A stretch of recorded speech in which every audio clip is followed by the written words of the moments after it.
আসসালামু আলাইকুম ওরহমতুল্লাহি ওবারাকাতুহ। প্রিয় দর্শক ও শ্রোতা, আজ 26শে জুন 2026 অর্থাৎ 10ই মুহররম 1448 হিজরি, শুক্রবার অর্থাৎ আজ ইয়াউমে আশুরা, আশুরার দিন। আশুরার দিনের রোজার সম্পর্কে আপনাদেরকে আমরা আমাদের আগের ভিডিওয় আলোচনা করেছিলাম। আজকে আমরা আশুরার দিনের কিছু তাৎপর্য, কিছু গুরুত্বপূর্ণ জিনিস নিয়ে আলোচনা করব। সর্বপ্রথম বলে রাখি যে আশুরার দিনের কথা বলতে গেলে আমাদের সমাজের মানুষের বা আমাদের সর্বপ্রথম আমাদের ধারণায় যেই কথাটি আসে, আমাদের ব্রেনে যেই কথাটি আসে, সেটি হলো ইমাম হুসাইন রাদিয়াল্লাহু তাআলা আনহু-এর শাহাদাত বরণ।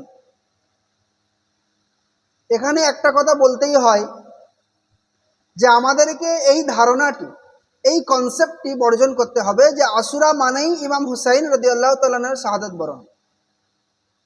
হ্যাঁ, আজকের দিনে 10ই মুহররম ইমাম হুসাইন রাদিয়াল্লাহু তাআলা আনহু সহ তানার পরিবারকে কারবালার ময়দানে নির্মমভাবে শহীদ করা হয়, যে কথা মনে পড়লে আজও আমাদের হৃদয় কেঁপে ওঠে।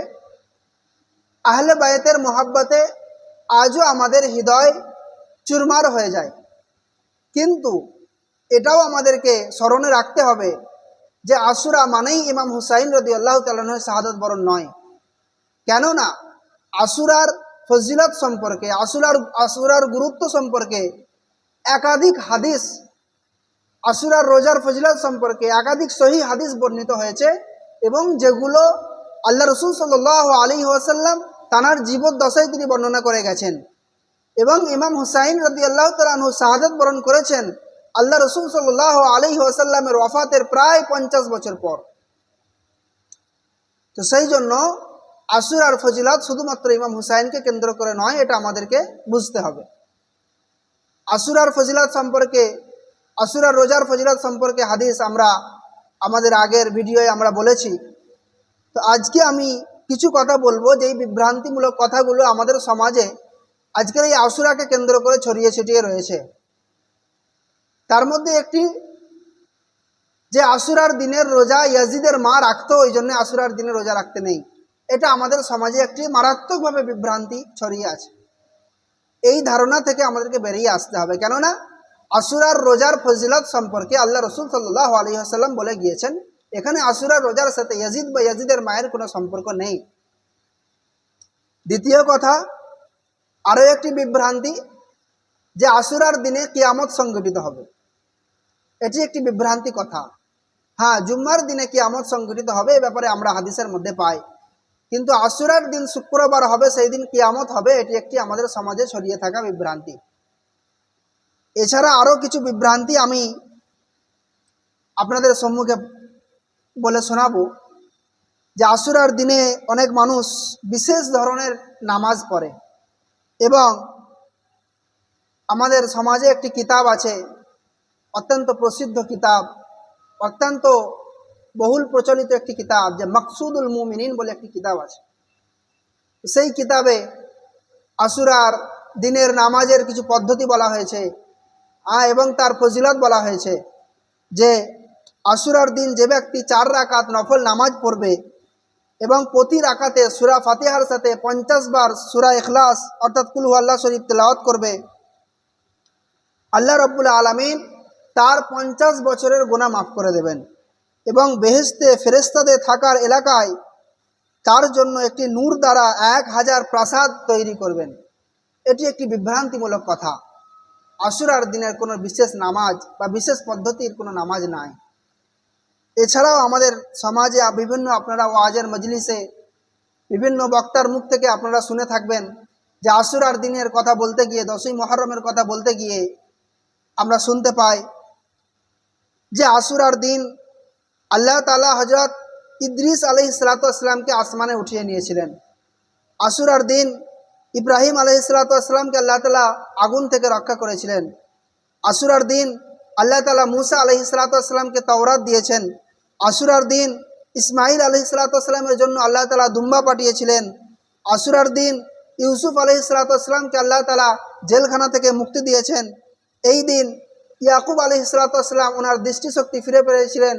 এই দিন আইয়ুব আলাইহিসসালামকে আল্লাহ তাআলা রোগমুক্তি দান করেছিলেন, আরোগ্য দান করেছিলেন। এই দিন ইউনুস আলাইহিসসালামকে আল্লাহ তাআলা মাছের পেট থেকে বের করেছিলেন। এই দিন আল্লাহ তাআলা ইউনুস আলাইহিসসালামের কওমের দোয়া কবুল করেছিলেন। এই দিন ঈসা আলাইহিসসালামকে আল্লাহ তাআলা আসমানে উঠিয়ে নিয়েছিলেন। এই দিন সুলাইমান আলাইহিসসালামকে আল্লাহ তাআলা রাজত্ব দান করেছিলেন। এছাড়াও এই দিন পাহাড়, পর্বত, আসমান, জমিন, নদী, নালা, সমুদ্র রাজি সৃষ্টি করা হয়েছিল। এই রকম বহু বিভ্রান্তিমূলক কথা আমাদের সমাজে ছড়িয়ে ছিটিয়ে রয়েছে। এই সমস্ত কথাগুলো জাল, ভিত্তিহীন এবং বিভ্রান্তিমূলক কথা, এবং এই সমস্ত কথাগুলোকে যুগশ্রেষ্ঠ মাশায়েখ, যুগশ্রেষ্ঠ ওলামাগণ ভিত্তিহীন এবং হাদিস নয় জাল বর্ণনা বলেছেন। তো এই সমস্ত বর্ণনাগুলোকে যারা জাল এবং ভিত্তিহীন বলেছেন, আমি তাদের সেই সমস্ত যুগশ্রেষ্ঠ ওলামাদের কয়েকজনের নাম আপনাদের সম্মুখে বলছি। তাদের মধ্যে হলো ইমাম ইবনে হিব্বান, ইমাম ইবনুল জাউজি, হাফিজ শামসুদ্দিন জাহাবি, হাফিজ ইবনুল কাইয়িম, হাফিজ ইবনে হাজার আসকালানি, আল্লামা জালালউদ্দিন সুয়ুতি, আব্দুল হাই লখনবী রাহিমাহুমুল্লাহ সহ একাধিক যুগশ্রেষ্ঠ আলিম, যুগশ্রেষ্ঠ মাশায়েখ এই সমস্ত বর্ণনাগুলোকে জাল বলেছেন। কিছু জিনিস যেগুলো সহি হাদিস দ্বারা আমরা পেয়ে থাকি এই দিনের ব্যাপারে, তার মধ্যে একটি হচ্ছে যে মুসা আলাইহিসসালামকে আল্লাহ তাআলা এই দিন ফিরাউনের হাত থেকে রক্ষা করেছিলেন, এবং ফিরাউনকে এই দিন আল্লাহ তাআলা পানিতে ডুবিয়ে মেরেছিলেন। এই ব্যাপারে রোজার ফজিলতের বর্ণনা করতে গিয়ে এই ব্যাপারে বুখারী, মুসলিম সহ হাদিসে এসছে যে আল্লাহ রসুল সাল্লাল্লাহু আলাইহি ওয়াসাল্লাম যখন মক্কা থেকে মদিনায় হিজরত করে গেলেন, যাওয়ার পর তিনি দেখলেন যে ইহুদিরা রোজা রাখছে। তো আল্লাহ রসুল প্রশ্ন করলেন যে কি ব্যাপার, আজকে তোমরা কেন রোজা রাখছো? তখন ইহুদিরা বলল যে এই দিন মুসা আলাইহিস সালামকে আল্লাহ তাআলা ফিরাউনের হাত থেকে রক্ষা করেছিলেন, এবং এই দিন ফিরাউনকে পানিতে ডুবিয়ে মেরেছিলেন, তাই জন্য শুকরিয়া স্বরূপ হযরত মুসা আলাইহিস সালাম রোজা রাখতেন, তাই আমরাও রোজা রাখি। তো এটি সহি হাদিস দ্বারা বর্ণিত এবং সহি হাদিস দ্বারা প্রমাণিত যে আল্লাহ তাআলা আশুরার দিনে আল্লাহ তাআলার কুদরত প্রকাশ করেছিলেন। যেমন সমুদ্রের মাঝখানে রাস্তা তৈরি করে দিয়ে হযরত মুসা আলাইহিস সালামকে আল্লাহ তাআলা ফিরাউনের হাত থেকে রক্ষা করেছিলেন, এবং সেই রাস্তা দিয়েই যখন ফিরাউন যেতে গিয়ে আল্লাহ তাআলা ফিরাউনকে ডুবিয়ে মেরেছিলেন। এবং এই হাদিসের এই দিনের তাৎপর্য স্বরূপ মুসা আলাইহিস সালাম রোজা রাখতেন, এবং আল্লাহ রসুল সাল্লাল্লাহু আলাইহি ওয়াসাল্লাম আশা করেছেন এই দিনের রোজার ব্যাপারে যে আল্লাহ তাআলা 1 বছরের পূর্বের গুনাহ আল্লাহ তাআলা মাফ করে দেবেন।